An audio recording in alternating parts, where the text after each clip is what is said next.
Então, hoje, né, pegando aquela ideia de risco, né, que a gente viu ontem, né, a gente falou ali para vocês sobre os principais riscos, mercado, crédito e liquidez, e a gente vai ver aqui outros riscos que são oriundos dele, né? O primeiro risco que a gente vai ver aqui é o risco de imagem, né, que advém, né, de quando uma marca, né, ela fica prejudicada, né, de acordo com alguma coisa que venha acontecer que venha ferir a imagem de uma organização ou uma pessoa, né? Então, no risco de imagem, né, os crimes que são mais pesados para a empresa são os crimes ambientais ou os legais, né? Porque isso vai gerar um problema, a opinião pública, né? Então, as pessoas vão começar a gerar opiniões que vão ser desfavoráveis àquela empresa. Como a gente estava falando ontem, né? A questão do próprio Bradesco, naquela questão do agronegócio, né, que gerou lá um zuzuzum, aquilo foi um risco pesado de imagem para o Bradesco, né? A Petrobras, com a questão se ela acontecer algum crime ambiental nela, né? Então, tudo isso pode desfazer. Mas quando a gente fala de risco de imagem, os assuntos mais pautáveis são situação financeira, né? Uma empresa que começa dizendo para o mercado que ela não está legal, né? Isso aqui posso até dar um exemplo. A própria Petrobras, né, nos anos de 2014 até 2017, a Petrobras estava quebrada, né? Não sei se você sabe, mas a Petrobras até hoje está pagando uma multa de 2,4 bilhões de dólares, né? Porque ela foi penalizada por lavagem de dinheiro no mercado americano na época do governo da Dilma e do Lula, né? Então, todo esse negócio de lava-jato aconteceu porque o FBI, lá dos Estados Unidos, entregou lá para o pessoal, né, dados comprovando, né, essa interferência política que gerou aí desfalque de caixa na empresa, né? Então, isso aí foi anos e anos. Agora que a Petrobras voltou a dar lucro, depois desse tempo todo, mas ainda tem que pagar uma multa, tá? Negócios com empresas que não respeitam o meio ambiente, né? O meio ambiente está em pauta, né? Então, hoje, as ações voltadas para o meio ambiente, elas são mais valorizadas, né, do que as demais ações que são negociadas na Bolsa. E hoje uma empresa ela tem que estar preocupada, né, com sua pegada do carbono, seu peso, né? Porque querendo ou não, né, o mundo já está numa consequência que já não dá mais para poluir tanto. A gente tem aqui a questão do atendimento inadequado a cliente, né? Existe muito ainda no Brasil essa questão de preconceito. Eu não sei como é que o Brasil é, tem essa grande matriz preconceituosa, porque até os brancos do Brasil são falsos brancos, né? Então a gente é mais mistura do que uma raça pura, né? Então, tu pode ter aqui problemas com atendimento a idosos, tu pode ter aqui problemas com atendimento a pessoas de outros gêneros, outras raças. Então, o pessoal de qualquer tipo de atendimento nessa postura dá problema, tá? Eu me lembro que tu pode até procurar na internet, teve um caso, né, de um cliente, né, um idoso, que foi maltratado dentro de um banco. Ele foi querer partir para cima do funcionário e o segurança da agência deu um tiro nele. Rapaz, isso repercutiu tão mal para o banco, né, que o banco ele perdeu uma série de contas de aposentados por causa disso, tá? Caramba! Para os investimentos, a gente tem a questão de marcação a mercado, né? Ou seja, os investimentos, uma carteira de investimento, ela tem que ser acompanhada todos os dias no mercado. Caso, né, o administrador não faça isso, né, ele pode ser que em algum momento ele não consiga mensurar a real rentabilidade do cliente. E isso pode ser bem complicado para ele depois, tá? Outra coisa que poderia ser, mas isso aqui é bem impossível acontecer em banco, tá? Pode acontecer numa cooperativa de crédito ou numa financeira, alguma coisa desse tipo, que seria fornecer empréstimos, né, sem base técnica. Então, você teria pessoas aí fornecendo crédito sem ter um comitê de crédito, ou então através de beneficiando, né, relacionamentos políticos, né? A gente viu que naquela época do Petrolão, naquela época do Lava Jato, né, algumas cooperativas do estado de Minas Gerais elas foram fechadas pelo Banco Central por fazer lá coisas que foram consideradas ilícitas dentro do mercado e também que geraram lavagem de dinheiro, né? Então, tem muitas cooperativas lá que se embolaram com isso. Outra coisa que o risco de imagem faz, né? Então, aqui a gente viu a consequência. na realidade, a gente viu os tipos, né? E agora a gente vai ver as consequências. Então, a partir do momento que eu tenho um risco de imagem de uma empresa, a primeira coisa que a gente vai sentir é o preço das ações dela na bolsa caindo, né? Se ela for uma empresa de mercado de capitais, automaticamente os preços, né, das ações vão despencar, né? Outra coisa que a gente vai ver é perda de clientes. O que que seria essas perdas de clientes, né? Você teria ali, né, clientes, né, que eles estariam, vamos dizer assim, propensos a não usar um determinado produto, uma determinada marca, né? Um exemplo que a gente pode dar disso aqui é agora, que está em alta, é a própria Netflix. A Netflix no Brasil, com esses filmes polêmicos aí que tem colocado aí o Fábio Porchat, né? O último ele colocou um filme aí onde ele estimula, né, a pedofilia com professores e alunos, né? Isso aí foi tão mal visto que a Netflix começou a ter perda de assinaturas por causa disso, né? Querendo ou não, os Sim, países, o meu esposo, ele cancelou nosso. né? Querendo ou não, os países aí latinos ainda são bem cristãos, então, querendo ou não, esses filmes estão pesando aí, né? Então, desaparecimento de oportunidades de negócios, por exemplo, isso aqui aconteceu muito com atleta na pandemia. Existiam alguns atletas que se negaram a se vacinar, né? E eles começaram a perder patrocínio, né? Por causa de uma situação dessa, né? Uma empresa também, por exemplo, a gente pode pegar a guerra da Rússia, né? As empresas russas elas estão perdendo oportunidade, elas não estão podendo mais vender para fora, elas não estão podendo mais importar, elas estão praticamente fechadas por causa do risco de imagem que o país gerou sobre elas, né? Desconfianças dos clientes e do público em geral, tá? Pode reduzir também a base de clientes ou captações, novas captações. Então, isso aqui é algo, né, que as empresas se preocupam muito. Então, a imagem, né, como eu falei para vocês ontem, né, demora-se anos para construir, segundos para destruir, né? Então, é complicado, tá? Então, isso é um peso, tá? E aí nós vamos ter aqui, né, o que é o risco legal, né? O risco legal já seria a consequência do risco de imagem, né? Então, se a gente faz alguma coisa que gera risco de imagem, que vai gerar uma penalidade para uma empresa, né? A gente vai pagar alguma multa, né, em relação a isso. Se for pessoa jurídica, se for pessoa física, você pode até ter reclusão. Então, o risco legal é uma penalidade que é imposta para as pessoas que desobedecem normas, né? Então, uma pergunta de prova que pode surgir para vocês lá.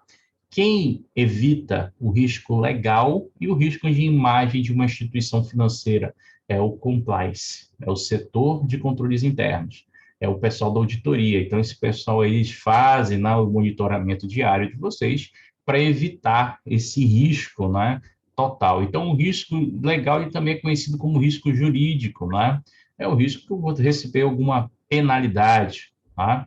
Então, essa penalidade, ela vai ser imposta pelos nossos, vamos dizer assim, elas vão ser impostas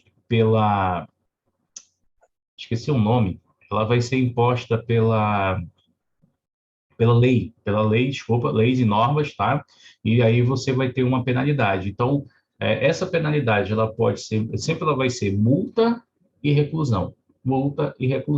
Ou seja, você vai pagar uma multa e vai ter uma reclusão, você pode ir preso, né? Então, aqui no nosso estudo, o principal risco que a gente vai ter desse legal vai ser a própria lavagem de dinheiro, que nós vamos estudar adiante, tá?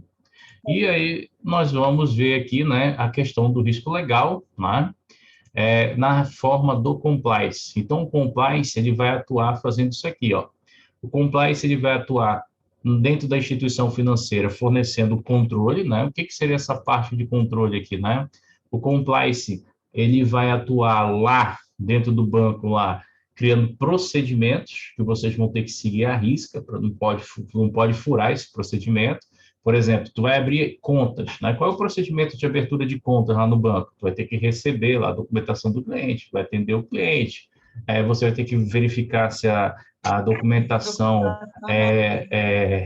vamos dizer assim, é original.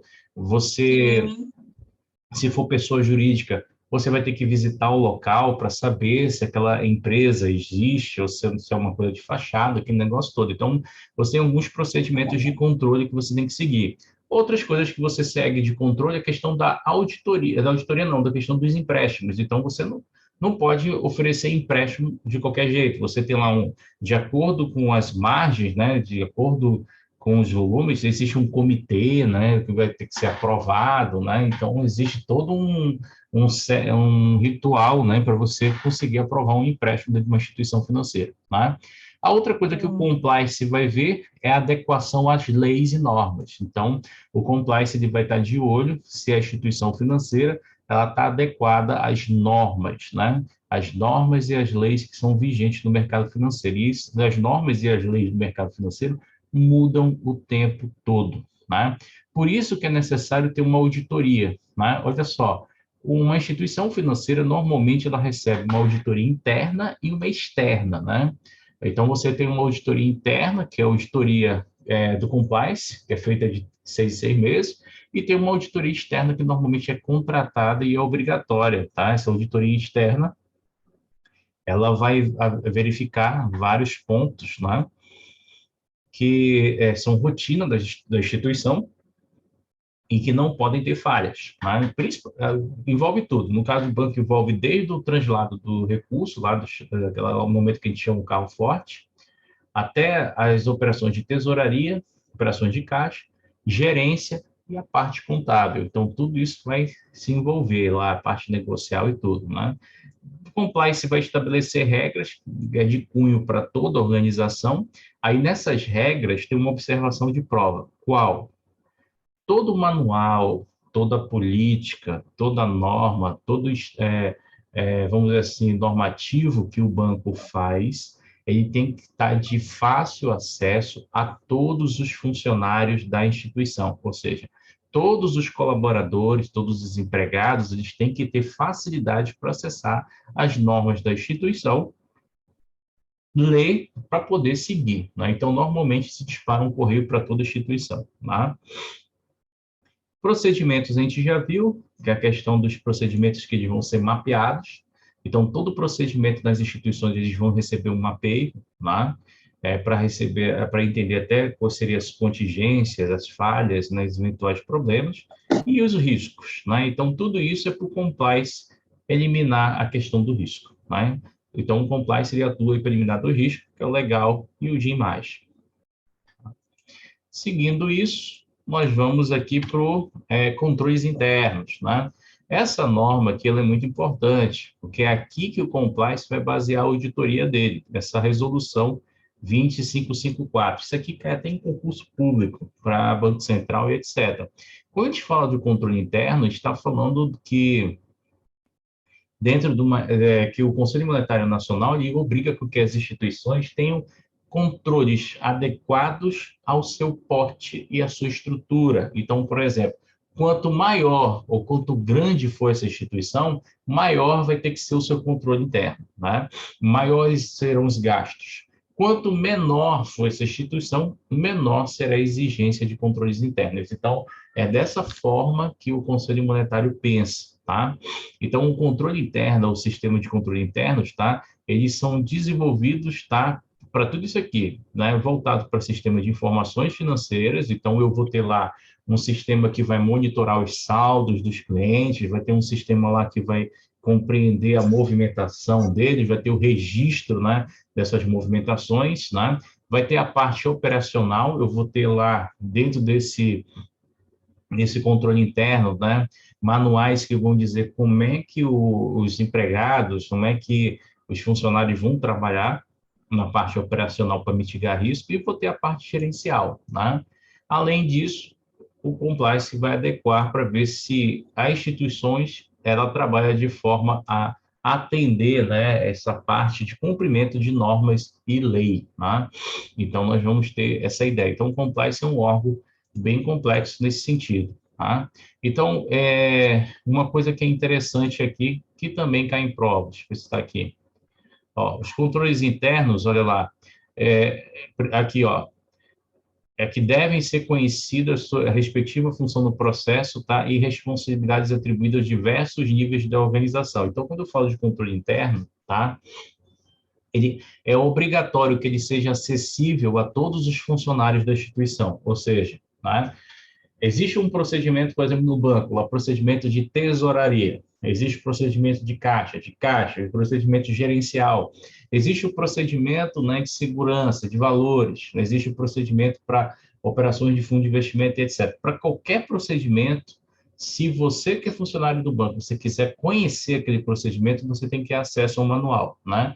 Então, você tem lá, normalmente, uma intranet, onde você faz um curso, né, e você consegue entender como é que se trabalha com seguro, com previdência, no caixa, na tesouraria, com abertura de conta, e tem também lá os manuais e os normativos internos, tá? E isso tem que ser disponibilizado para qualquer pessoa. Exemplo, tu tem acesso ao Treinet lá no Bradesco, não é? É o sistema do Treinet, Aham. né? E lá, por exemplo, tu queres, por exemplo, ser gerente Prime, você consegue ver todos os cursos que você tem que fazer para chegar a ser um gerente Prime.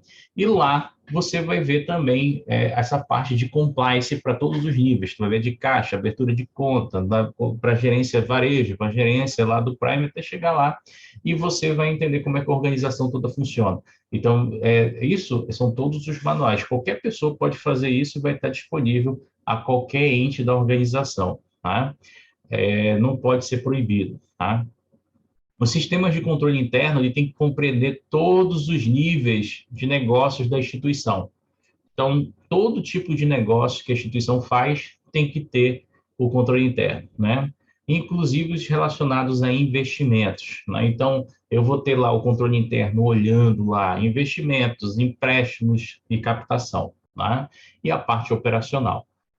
Quando a gente fala de controle interno, eu quero que tu é, atente para uma seguinte observação que cai na tua prova, tá? A turminha que trabalha no controle interno, eles têm livre acesso a qualquer lugar da instituição. Então, por exemplo, imagina que você vai receber uma auditoria lá na tua agência. Tu não pode dizer para o cara, olha, tu não pode ir lá na tesouraria. Se ele quiser ir na tesouraria, ele pode ir na tesouraria. Se ele quiser ir lá onde fica a documentação dos clientes e abrir e olhar, ele também pode. Então, o auditor ele tem liberdade para atuar em qualquer nível da instituição, tá? Então, ele não pode ser barrado, tá? Isso é uma pergunta de prova. Ele não tem limitações, tá? Ainda sobre esse controle interno, tem alguns aspectos que a gente precisa conversar aqui. Definição das responsabilidades no âmbito da instituição. Isso aqui é importante, tá?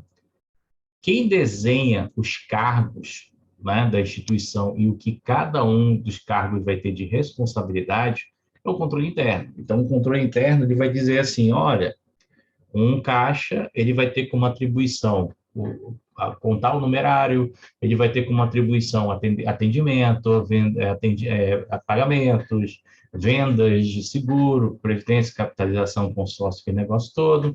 E o caixa, ele tem que ir, né, ele vai ter essa responsabilidade limitada ao ambiente de caixa, né? Se o cara for gerente, o gerente ele já tem uma atuação maior, ele vai ter limite de liberações de empréstimo, ele vai poder puxar relatórios de devedores, ele vai poder olhar mais a fundo as contas dos clientes, né? Então, existem limitações, né, que o caixa não pode ver a nível gerencial e o gerente pode ver toda a agência, né? Então, tem essa situação, tá? Então, é definido essas responsabilidades, né? O que o superintendente faz? Também é definido pela parte de controle interno, o que o superintendente vai fazer, tá?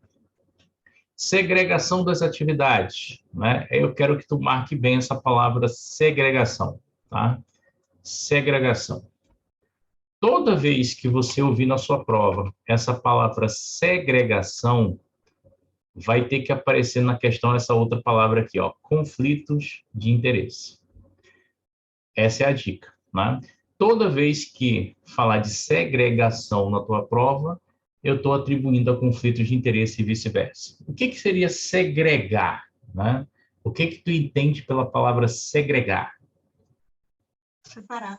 Separar. Então, quando a gente fala segregação das atividades, eu estou falando que é uma separação. Qual?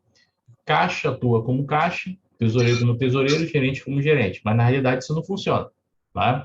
Na realidade, a gente vê que todo mundo faz tudo, né? Mas o certo seria segregar. Quer ver um grande erro quando não há segregação das funções? Imagina só, você é gerente de uma agência, né? Você libera o empréstimo, você faz o saque na conta do cliente e você autoriza, né, o cartão de crédito e débito dele. Imagina, uma pessoa que é mal intencionada vai dizer assim: pô, eu estou numa cidade interior, sozinho aqui, eu tenho o poder de liberar o empréstimo na conta do cara, fazer a transferência na conta do cara e sacar na conta do cara.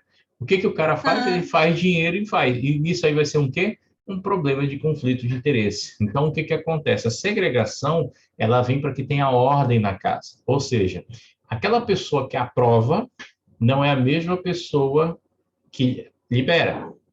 Ou seja, aquela pessoa que faz a proposta não vai ser a mesma pessoa que vai liberar a proposta. Aquela pessoa que faz a operação de crédito não vai ser a mesma que vai liberar o crédito. Então, eu tenho que ter uma segregação. A pessoa que conta o dinheiro não é a pessoa que guarda o dinheiro, entendeu? Para quê? Para que não tenha problemas, entendeu? Então, por isso que há essa segregação de atividade. Os bancos, às vezes, eles pagam por isso, né? Os bancos, eles querem, a qualquer momento, reduzir custos, né?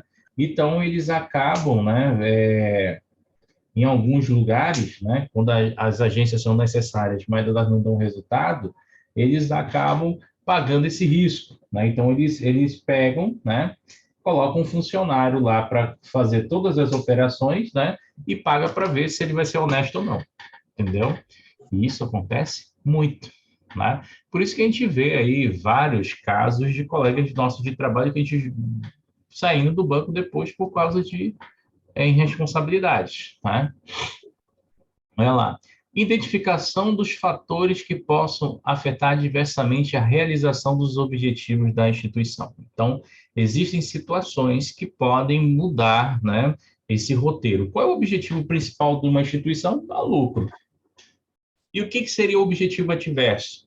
Tudo aquilo que pode atrapalhar dela não dar lucro, né? Hoje, os bancos eles estão muito preocupados, né, com a questão da ociosidade. Então, o que que acontece? O funcionário do banco trabalhando lá, né, você trabalhando lá no dia a dia, né, o banco ele quer saber se no teu tempo ocioso tu está produzindo ou tu está relaxado, né? Como é que o banco sabe isso? Na questão das metas, como é que o banco sabe isso? Eles conseguem ver, né, tu fazendo algum tipo de procedimento no sistema, quantidade de impressão, então tudo eles vão avaliar para saber se você está lá apenas, né, de corpo, né, ou você está de corpo e alma. Então o banco ele vai fazer esses procedimentos. Por isso que muitos bancários eles chegam à exaustão por causa do nível de pressão, porque à medida que teu cargo vai aumentando, né, vai aumentando o cargo, salários, responsabilidades também vem, e tem bancários que vão tendo essa pressão assim de modo exagerado e eles acabam que desistem, né, da instituição, né? Outro lá, contínua avaliação dos riscos, né? Então aqui o compliance ele vai ser um órgão que ele vai ter movimento. Ele não vai ser um órgão estático. Então, ele vai estar todo o tempo analisando a instituição. De que forma? Ele vai estar analisando os empréstimos que estão sendo feitos em tempo real, ele vai estar analisando lá os endividamentos das carteiras, ele vai estar analisando lá os investimentos, ele vai estar analisando a parte de lavagem de dinheiro. Então, constantemente você está sendo municiado de relatório, você está sendo municiado de cobranças, né, perguntas acerca de determinados clientes para você fazer, né, o café com leite lá. Então, o compliance ele vai estar avaliando. Qual é o risco que os compliance vai estar avaliando? Ele vai estar avaliando o risco, por exemplo, operacional, de um caixa errar uma transferência eletrônica, por exemplo, de um caixa errar um Pix, alguém errar um Pix, ele vai estar avaliando lá procedimentos operacionais, né, carro forte, né, assalto, que mais? Roubo, desvios, fraudes, né? Então, tudo isso ele vai estar acompanhando, inclusive hacks, né? Não sei se você soube, né, mas o Itaú, recentemente, ele teve um problema, né? O Itaú teve um problema aí que todos os... o sistema dele foi afetado, né? E começou a chover dinheiro na conta dos outros, né? Pois é. Eu tive um lado beneficiado desse do Itaú. Qual foi o lado beneficiado? A minha contadora ela é Itaú e ela gera o boleto de pagamento, né, pelo Itaú para que eu pague ela, né? E aí o que que aconteceu, né? Essa semana, no quinto dia útil, eu cheguei com ela e pedi o boleto e lá no sistema de Itaú está constado como pago, mas eu não paguei. Minha nossa. Entendeu? Tá pago. Ela não chiou, também não chiei, então ficou assim, entendeu? Mas é um risco que a instituição corre, tá? Sim, mas é bom pegar o comprovante, né? Aí a segunda via pelo app. Não, mas ela tem lá, tá dado lá no sistema dela pago, né? Eu digo, mano, então pronto. Mas eu guardei o dinheiro, caso de zebra, aí eu pago, entendeu? É, Porque eu falei para ela, veja isso que tá estranho. Aí ela disse que a secretária dela viu e disse que tá pago, tá bom. no dia Ah, seguinte, no dia seguinte, o aplicativo do Bradesco saiu também do ar. Eu acho que para reforçar, né, ali a segurança, deu é, uma parada. E aí todos os clientes reclamando e a gente foi ver era no país inteiro. quando eles fazem isso, quando acontece com um grande banco esse tipo de situação, E, para eles não pagarem o preço também, o que que os bancos fazem? Todos os bancos fecham seus aplicativos e começam a reavaliar o processo, né? Até o sim, momento, o Itaú não disse, não afirmou o que que foi esse tipo de situação, né? Ele falou que foi uma falha interna, né? Mas falha interna não gera esse tipo de transtorno. Isso aí tá com cara de ser ataque de hacker mesmo, tá? Então, a gente tem aí, né, ainda do controle interno, é obrigatório que a instituição tenha aqui, ó, a existência de canais de comunicação. O que que seriam esses canais de comunicação? São os canais, né, em que o controle interno vai utilizar para conversar com o funcionário lá na ponta, né? Qual seria o melhor canal de comunicação que a gente tem numa instituição? Tem os e-mails, né, instituições, o compliance passa lá, né, os normativos da instituição. Você tem lá cursos, treinamentos, né? E às vezes o compliance ele passa alguns questionários para você ter avaliações de 360 graus, que você não precisa dizer nome, senha, CPF, não precisa preencher nada. Ele faz que é para você para medir como é que está o ritmo da instituição. Ele também faz sim. isso, né? E esses canais são abertos para todos os profissionais. Monitoramento e correção tempestiva de desvios. Foi o que aconteceu com o Itaú. Tem que ter um monitoramento constante para não ter problemas, né? Que problemas são possíveis de acontecer no banco? Está aqui, ó. Hackers, né? Vírus, Uhum. né? Vírus, né? A gente pode ter problema com vírus, a gente pode ter problema no firewall, a gente pode ter problema na internet, a gente pode ter problema com protocolos de segurança, e-mails, né? Então, tudo isso, o compliance, ele vai estar todo o tempo analisando para proteger o que é mais importante na instituição financeira. O que é mais importante dentro de uma instituição? É o dinheiro que ela tem? Segurança. Não, é os dados. Os Os dados dos dados, clientes, entendeu? CPF, eu percebi. endereço, telefone, quanto que esse cara tem na renda. Imagina se isso cai na mão de um sequestrador. Imagina se isso cai na mão de um bandido. Pô, aquele cara tem 100 milhões dentro do banco e o filho dele vai de Sim. sozinho para a escola. Vamos sequestrar ele e pedir 1 milhão de resgate.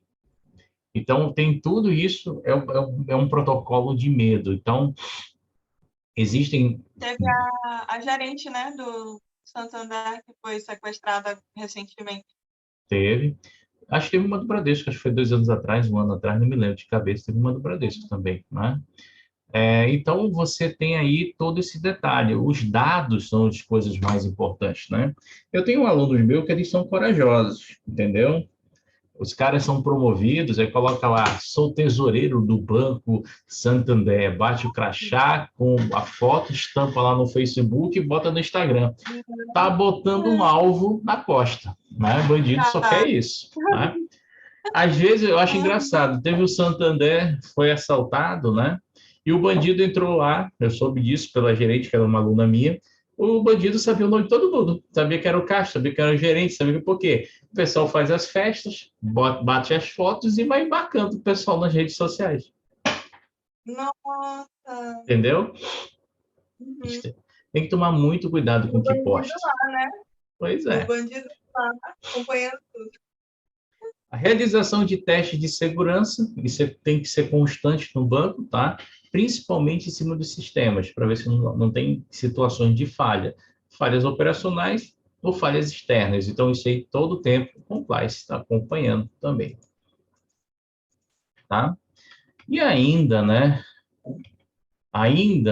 referente ao compliance, a gente vai ter aí, né, que os sistemas vão se sujeitar ao trabalho de auditoria, tá? Vão ser objetos de relatório, tá? E esses trabalhos têm que pelo menos ser semestrais. Então, a cada 6 meses, vou ter um trabalho de auditoria vendo lá todos os pontos da instituição.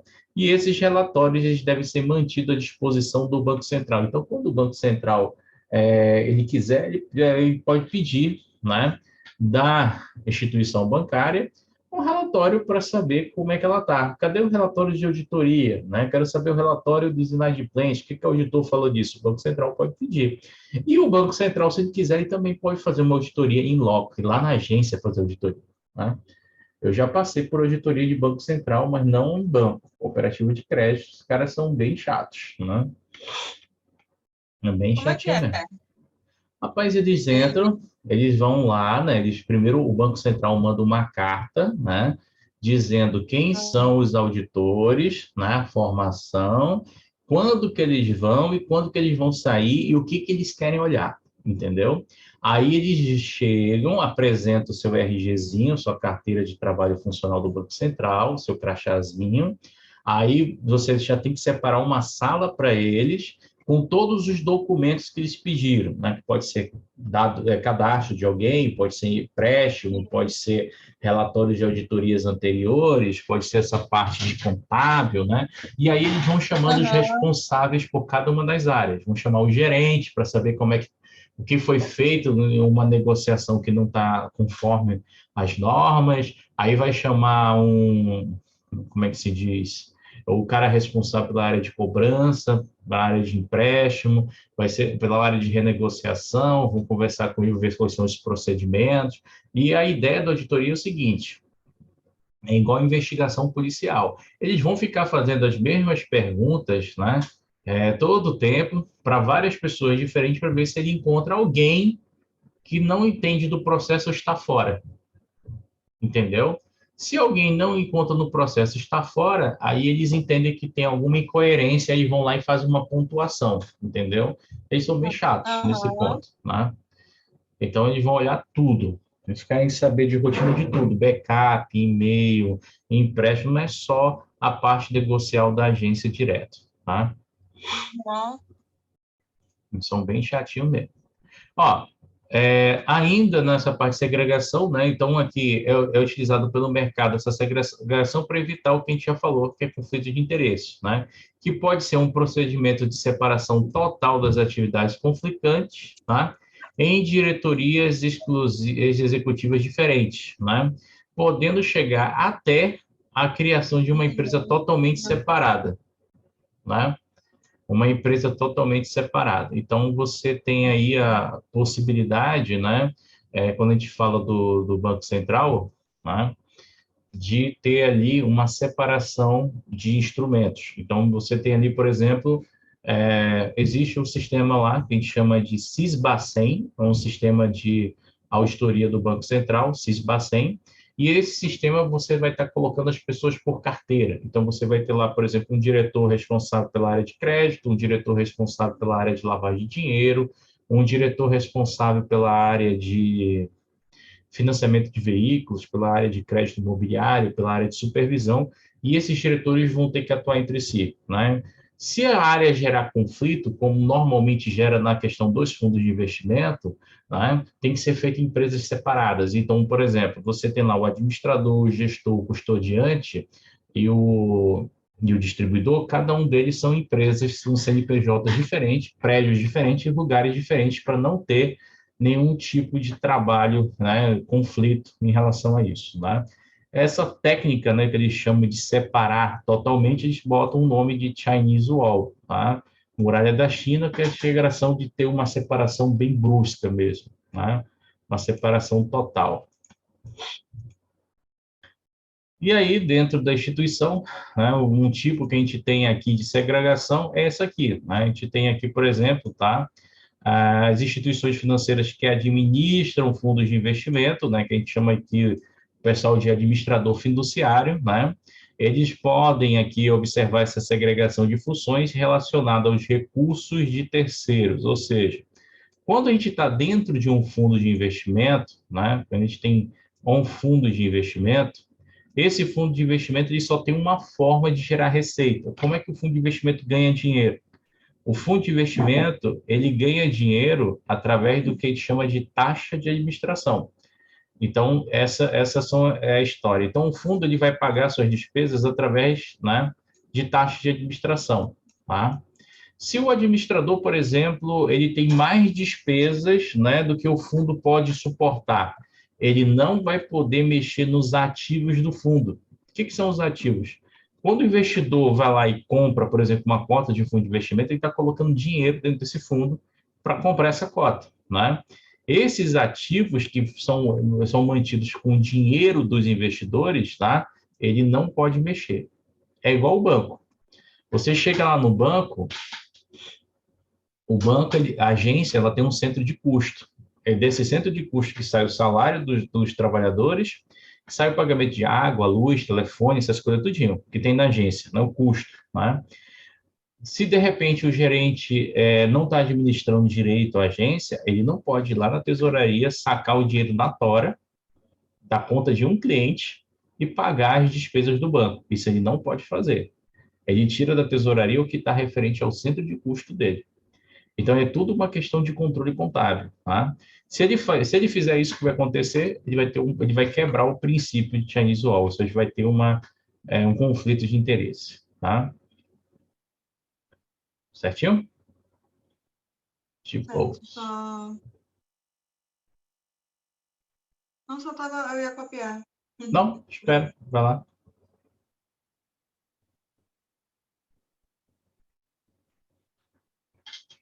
Que olha, meu telefone descarregou.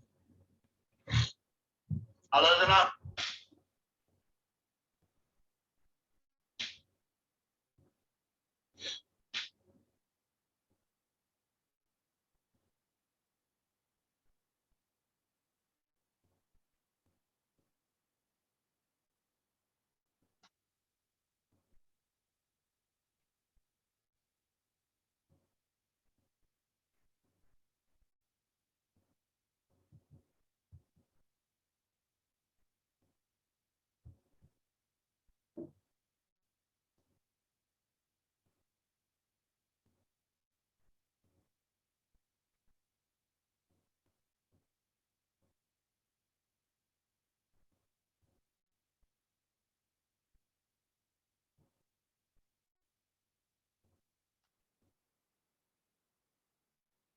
Já,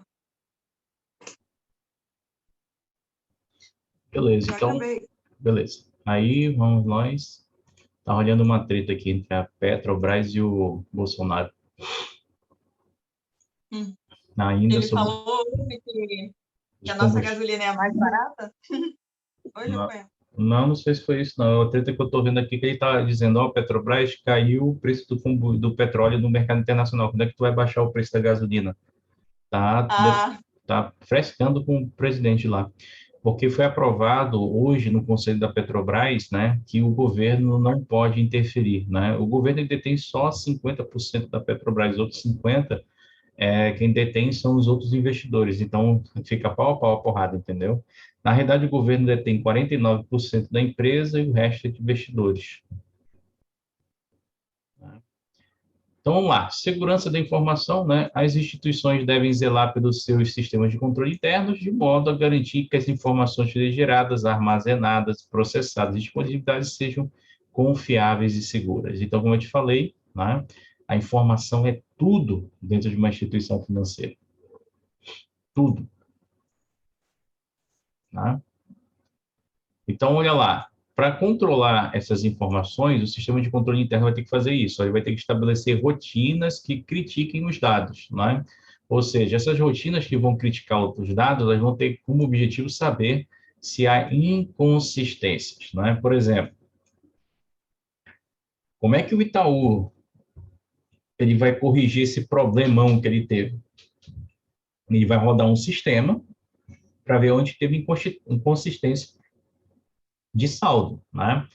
Por exemplo, teve gente que ganhou R$ 200, R$ 2.000, R$ 300, R$ 100, quando o Itaú rodou o sistema de novo, esse ganho que essa pessoa teve, ele já foi bloqueado, já foi retirado da conta, né?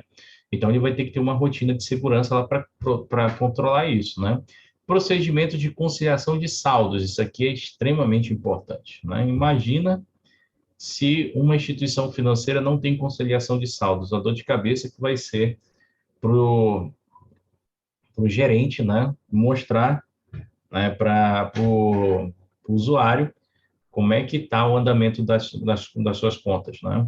Definições de poderes, né? Isso aqui é importante, e com segregação de funções com o objetivo de controlar os limites e as alçadas estabelecidas, né, pela instituição. O que seria essa definição de poderes? Então, por exemplo, vamos pegar a questão do crédito, do empréstimo, né?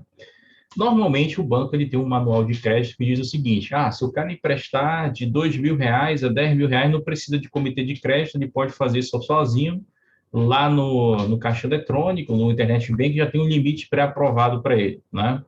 Então, tem essa situação. Por exemplo, todo cliente de banco tem um limite pré-aprovado que ele não precisa passar pelo comitê de crédito para pedir autorização. Acima daquele limite pré-aprovado, né, aí o cliente ele vai ter que pedir autorização do gerente, o gerente vai formar um comitê para avaliar se vai poder ceder o crédito ou não para ele. Então, essas são as segregações, as funções, e são liberados, né? Procedimentos que garantam a segurança física dos dados, backups e planos de contingência. Então, os bancos, eles trabalham dessa forma. Existe um backup na agência que você está trabalhando, existe um backup na regional de todas as agências da região, existe um backup no Brasil de todas as regionais e existe um backup fora do banco, que fica no Brasil, e fora do Brasil, que fica em outras instituições de data center. Para quê? Se de repente acontecer uma catástrofe aqui no Brasil, um terremoto, um maremoto, uma enchente, uma guerra, alguma coisa desse tipo, depois que normalizar tudo, a instituição tem como puxar o saldo e saber quantos clientes eles tinham nas suas posições, né? Isso é muito comum, por exemplo, naquelas cidades onde tem enchente. A enchente vai lá, destrói toda a agência bancária, destrói o estalonário de cheque, destrói tudo, e depois, quando a enchente passa, o banco está funcionando normalmente. Por quê? Porque tem a rotina do backup que protege essa segurança de dados, né?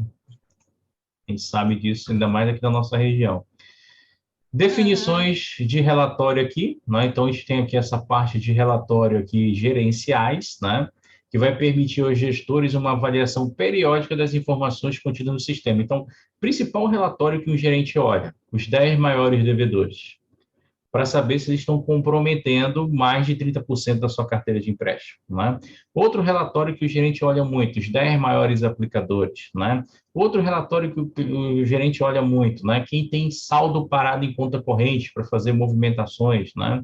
Então, o gerente está todo o tempo movimentando esses relatórios para fazer, né, com que o dinheiro circule e traga resultado para a instituição, né? Outra situação também dentro é o procedimento que garante o cumprimento da legislação quanto a software e hardware, né? Então, se você trabalha com softwares, né, e hardwares, né, você vai ter que usar licenças originais. Então, você não pode ter dentro do banco, por exemplo, o Windows pirata. Isso não pode, né? Tudo tem que ser originalzinho para não ter problema, tá? A multa é gigantesca, né? É 100 vezes o valor do software por máquina, né? Então, imagina, se tu tem um único computador, a licença do Windows custa R$ 800, se é 100 vezes o valor de 800, já vai pagar 80 mil aí, né? E aí, né, você ainda tem a questão como é que se diz? a possibilidade de ter ser invadido por hackers, né? Então, o procedimento referencia gerenciamento de rede internas, isso aqui, computadores de baixa plataforma, estabelecer plano de auditoria interna, tá? E sistema de informação. Isso aqui, o banco ele tem que fazer também, tá? Isso tudo compreende dentro da norma que a gente tem lá, tá? Antes da gente passar para cá, né? Eu quero vou desenhar uma observação, na verdade, vou falar uma observação sobre essa parte de controle interno para a tua prova, né?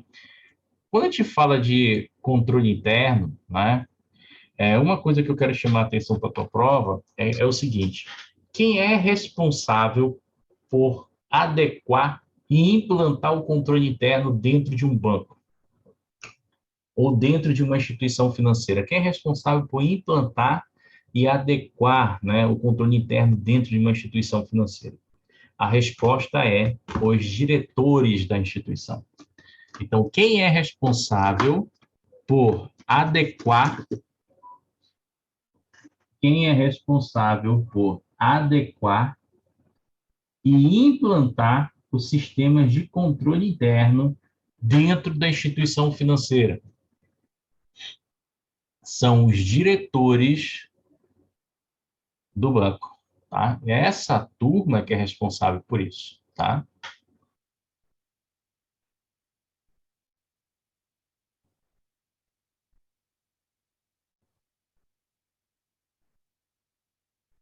Os diretores da instituição, né? Isso. Por que eu estou falando isso? Porque vai ter uma questão na tua prova que vai dizer que o responsável são os gerentes. Não, não é.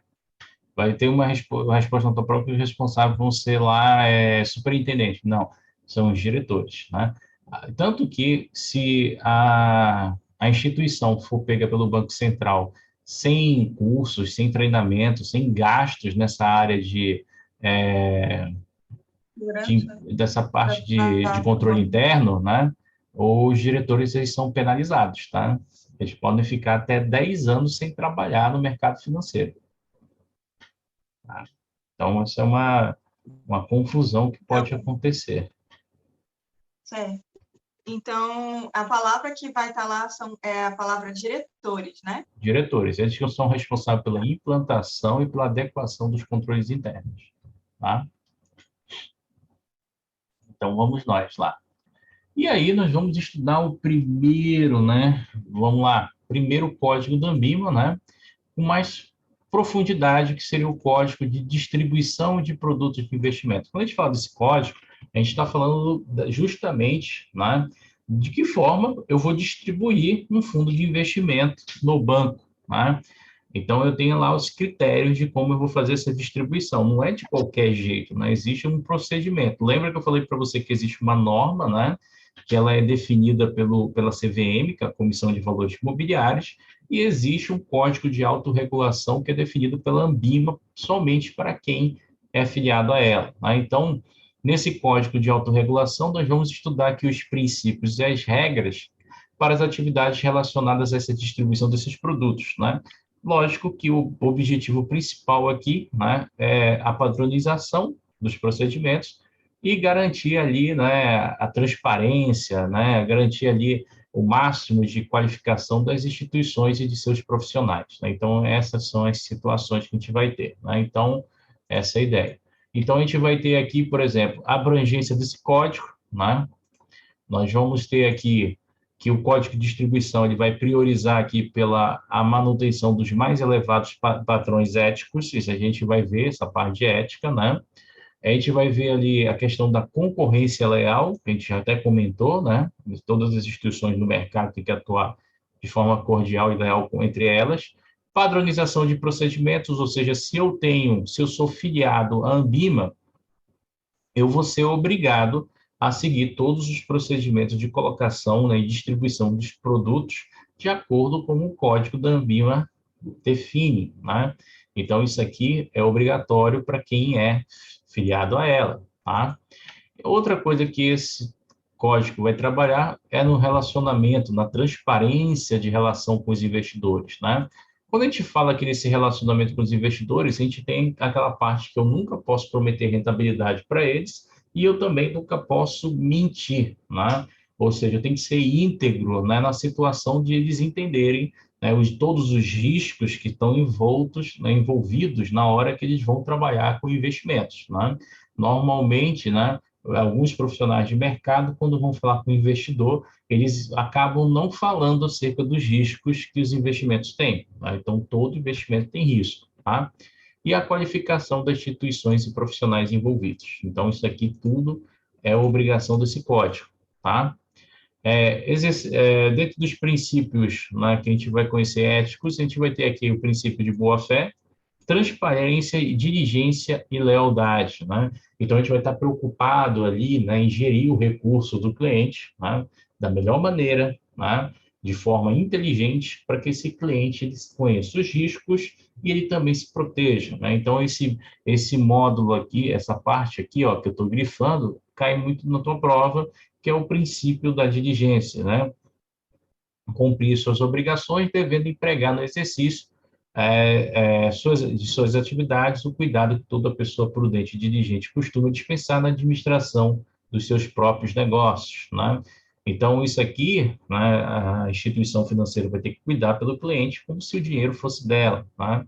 Evitando também isso aqui, ó, respondendo por quaisquer infrações e irregularidades, ou seja, se um cliente chegar lá comigo, o perfil dele for conservador e eu tacar ele num produto que é agressivo, fora do perfil dele, se eu conseguir fazer isso, eu vou responder por isso se o cliente não gostar, sabia? E isso Pagar o acontece, rendimento que ele não teve ou algo que ele perdeu? tu vai restituir o dinheiro dele perdido. Aconteceu isso lá na agência. O cliente tinha um perfil conservador, ele era gerenciado, né, na pessoa física, e o gerente optou para ele, porque assim, o banco ele tem aquela carteira recomendada, né? É, E só, tinha lá um fundo dentro da carteira de previdência, que era o fundo americano, e o cliente perdeu. E tinha sido a primeira aplicação do cliente. O dinheiro saiu da poupança, que já estava por muito tempo, e diretamente para esse fundo, e o cliente ficou extremamente chateado. Existem produtos que você não pode vender. Por isso que é muito bom o gerente conversar com o cliente, entender o cliente para poder recomendar. Por exemplo, aqui na Finesoft eu falei para vocês, eu não furo o perfil do cliente. Se olhar para a cara dele, entender que ele não conhece de mercado, eu boto ele na renda fixa.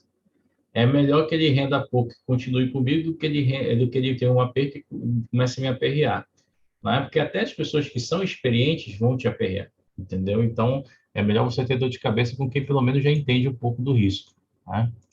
Sim. Uhum. Então, olha lá. Nortear na prestação de serviços aqui o princípio de liberdade, né? Quando a gente fala dessa questão de liberdade de iniciativa, eu estou falando todas as instituições, todos os empresários de todos os bancos são livres para colocar qualquer tipo de produto no mercado, desde que respeite as normas em vigor, né? Evitar práticas que infringam ou estejam em conflito com esse código, né? Então, se de repente o banco fizer alguma coisa que entre em conflito com o código Anbima, né? Por exemplo, uma das coisas que o código Anbima exige é que se você for fazer a distribuição de um fundo de investimento, na capa da tua documentação tem que estar o selo da Anbima lá comprovando que está aderente ao código. Se não tiver, você já tem aí uma infraçãozinha, né? Adotar condutas compatíveis ao princípio de idoneidade moral e profissional.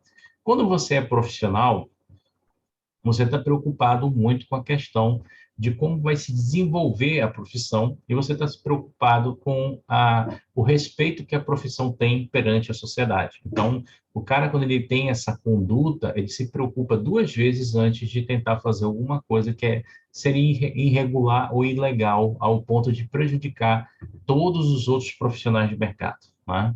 Então, isso aí é um cuidado que a gente tem que ter, né, no âmbito das administrações dos nossos trabalhos, né? Certinho? Evitar práticas que possam prejudicar a distribuição dos produtos de investimento, né?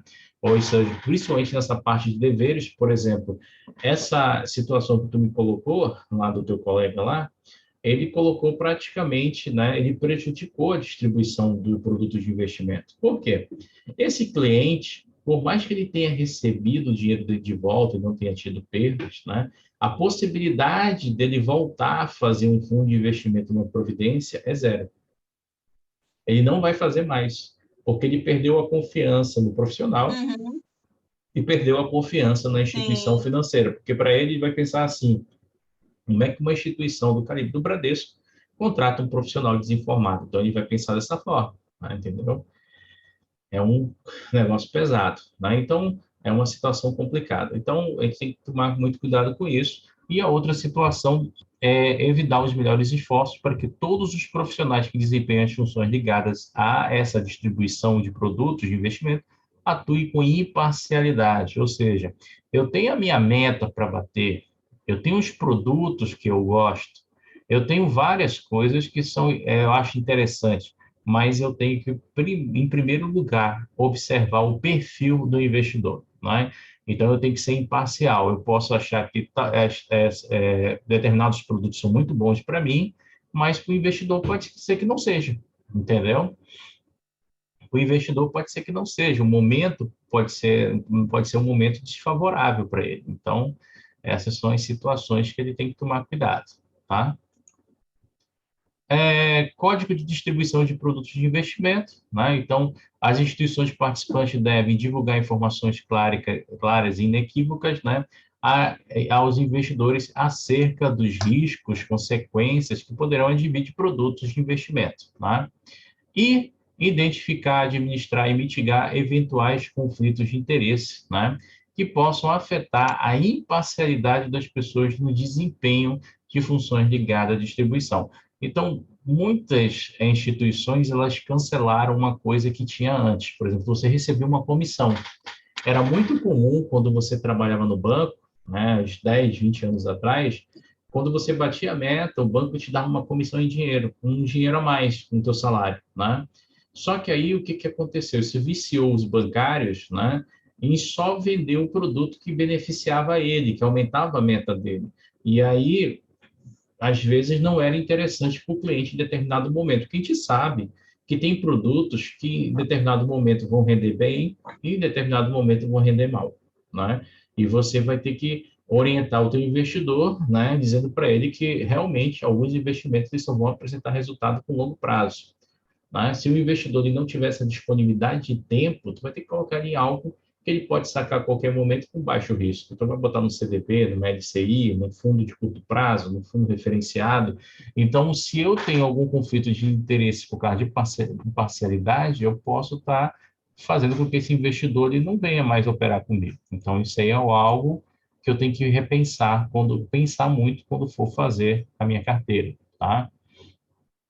Uma outra situação aqui, né, que eu tenho sobre os controles internos para investimentos, né? Quando a gente fala de controles internos para investimentos, olha aqui o conceito aqui, ó. Eles têm que ser efetivos e consistentes com natureza ao porte e a estrutura e o modelo do negócio das instituições. Lembra que eu falei para ti, logo lá no controle que eu falei, que o controle interno ele tem que ser de acordo com o porte da instituição. Então, se ela for grande, grande. Se ela for pequena, pequeno. Então, isso aqui é algo que é uma questão de prova, né? Então, o controle interno ele vai se adequar à instituição de acordo com o porte, tá? Sejam acessíveis a todos os profissionais, a gente também já comentou, tá? E o código da Anbima vem aqui e só faz vamos dizer assim, ele só faz refrisar, né? Ele só faz atestar novamente aquilo que nós já estudamos, né?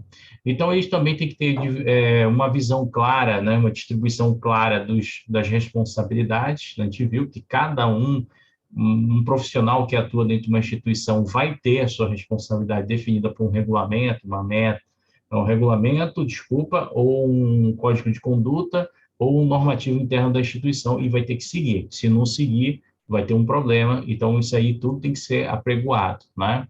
E também eu vou ter que ter um código que vai descrever os procedimentos para a coordenação de atividades e funções de controle interno. Ou seja, o que que o controle interno tem que olhar, né? Então, eu vou ter um manual lá do que o controle interno vai observar, vai olhar, vai ver na parte de informática, na parte de documentação, na parte tributária, na parte jurídica. Então, também tem um procedimento para o controle interno, tá? Então, tudo isso, né, visa você ter uma qualidade na prestação de serviços, né? E aqui, esse último também eu folheei um pouquinho lá anteriormente. Falei bem aqui, ó, eu tenho que ter medidas para garantir independência, né, adequada da auditoria dos responsáveis da função de controle interno e compliance da instituição, ou seja, esse pessoal é independente, eles não podem ser barrados, eles podem ver tudo que eles querem. Por quê? Porque a missão do controle interno é evitar dois riscos. Quais são os riscos? O Ou risco dos dados. o de imagem e o legal. Ah, tá. Essa é a principal Legal. função, Lembrei. o de imagem e o legal, certo? Tá? Legal. Tranquilo? Então, vou fazer aqui um pouco, para a gente não esticar muito para a Stephanie não se quebrar amanhã, eu vou parar aqui nessa parte de segurança e sigilo das informações, e amanhã a gente retoma daqui. Tranquilo? Certo. Tu Tá tá, bom, eu vou fazer os exercícios, qualquer coisa eu é te isso que eu te mando. falar, eu ia te perguntar. Tu tá fazendo exercício que eu ainda não recebi exercício teu, só aqueles primeiros mesmo. Eu não fiz essa semana, não. Eu não estava. Desde aquele dia eu não consegui mesmo concentrar para fazer É, mas vai fazendo assim da final de segunda-feira. semana, vai fazendo aí nesse tempo parado aí, vai mandando as dúvidas para a gente lá no grupo do WhatsApp. Beleza? Tá bom. Então, um abração, até amanhã, fique com Deus, até a próxima. Tá, obrigada. Tchau. Tchau.